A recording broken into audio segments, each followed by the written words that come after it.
Now, the Kentucky basketball team narrowly escaped Nashville with a win last night, but in the second half, the Commodores made a roaring comeback against the Cats. After falling behind by 16 points, Vanderbilt went on an 18-0 run, and from that point on, it was a back-and-forth game until Nerlens Noel hit a shot that looked to be a shot clock violation. The refs did not wave off the bucket, and Vanderbilt head coach Kevin Stallings called a quick timeout to argue the call, but after the officials discussed, the basket still counted, and Nerlens' disputed layup was the turning point in the game. I don't really want to spend this press conference talking about a call that wasn't made. Obviously, by my reaction, you could tell what I thought, and but I'm not going to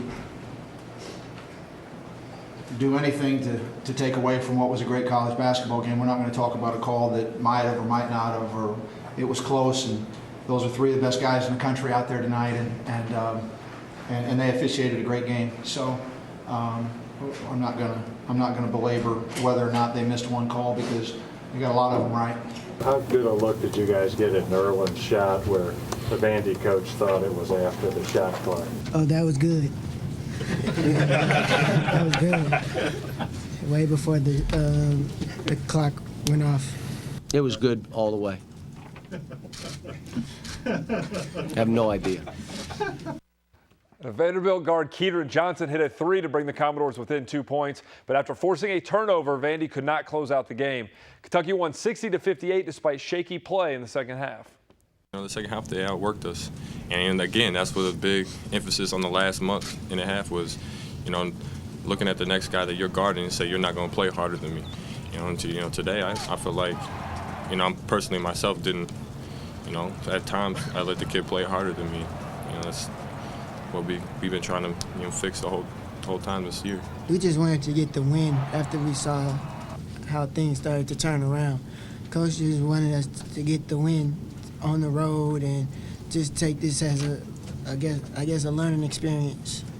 Listen, I like my team, and I don't have a magic wand. None of them poop ice cream. If you want me to use a couple more, I will. But we won, so we'll enjoy it. Now we got a tough game in 36 hours against the Texas A&M team that beat the Arkansas to death, and it's going to be a hard game for us at home.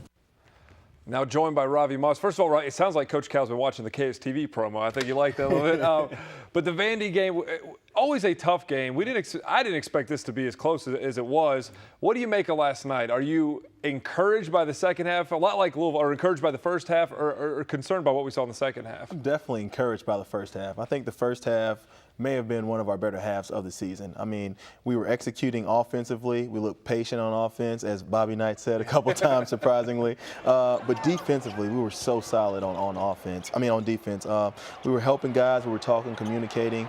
We contested all of the shots. We got out. I mean, you could tell that everybody was focused in and zeroed in on what needed to be done. What did you think about the Nerlens shot? I mean, everybody, even today, we had a good look at it. We got last night, but did he get it off in time?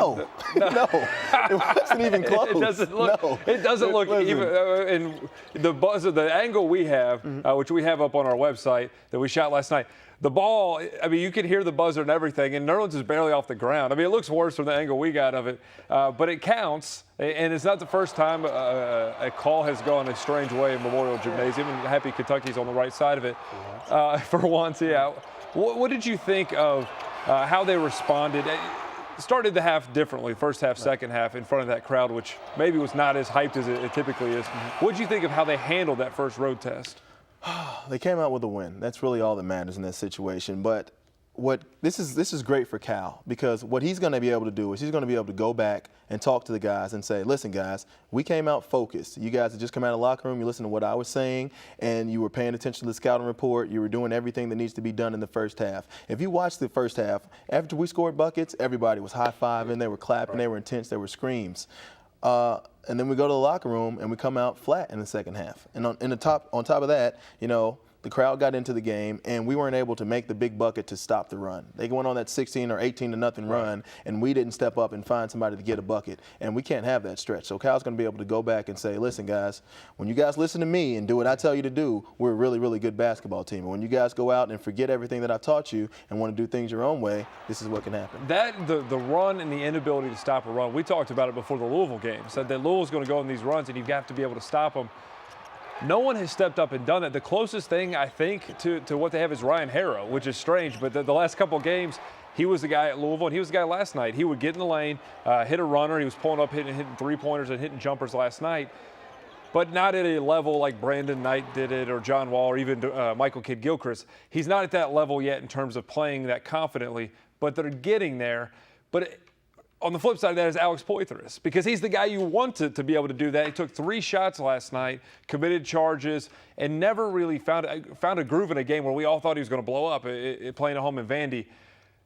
Is this Alex what we're going to see the rest of the year? Is this pretty much him and we just need to accept it? No. I'm not ready to accept that. I'm not going to say that that's the way he's going to play. And, he's still a young kid. You're playing in front of all your fans. Clarksville is 45 minutes away from Nashville, so all his people were there. I'm sure he got everybody else's tickets and had the whole family there. And you want to play really well, and you press. Some of those charges, you're just like, dude, what are you doing? Like, they're just so I think he was pressing, and we're just going to forget about that. It's going to be a game that we say, you know what, we played it, it's gone, and it's over. So I think the short-term memory, our memories for this team is kind of backwards. I think we have the good bad memory and the bad good memory. I'll explain that by saying this. We have a good short-term memory, and that means when you make a bad play, you move on, you forget about it, it's on to the next play.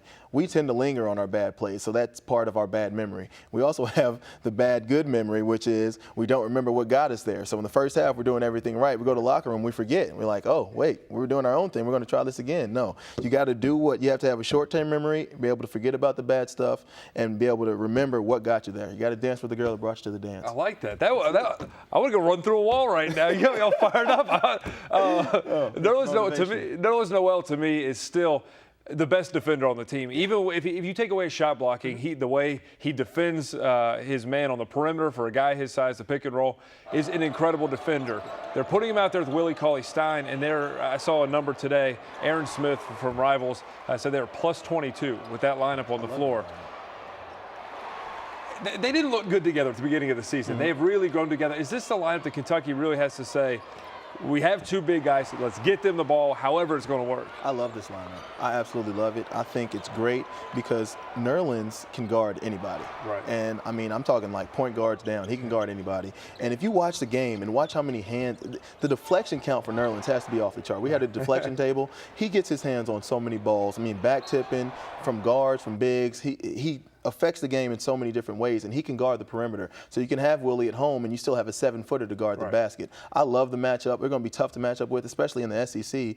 With the exception of Florida, they don't have 2 big guys that can handle, their size inside. So I think that this matchup is great. I think he'll be able to throw Kyle in, and I know we saw Kyle get exposed a little bit with his footwork last night, but he'll throw Kyle in spots.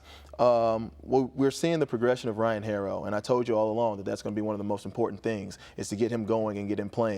Now, last night we needed him to step up and be a little bit more vocal in the second half when things aren't going as good. We need him to grab in, and we need to set up a play, and we need to get a bucket when, to stop it. Instead of it being 18-2, maybe it be a 7-2 run, you know what I mean, in that case. But Ryan Harrow's developing, and with that lineup, I think I like our team. I'm like, listen, I like my guys. I like that. Before we go to the break, just quick, how terrible was that gym to play in? It's a player. I am so happy that happened to them. I'm like, no, the basket wasn't good, but that's what you deserve for having that daggone court. So good. They deserve that for sure. Yeah.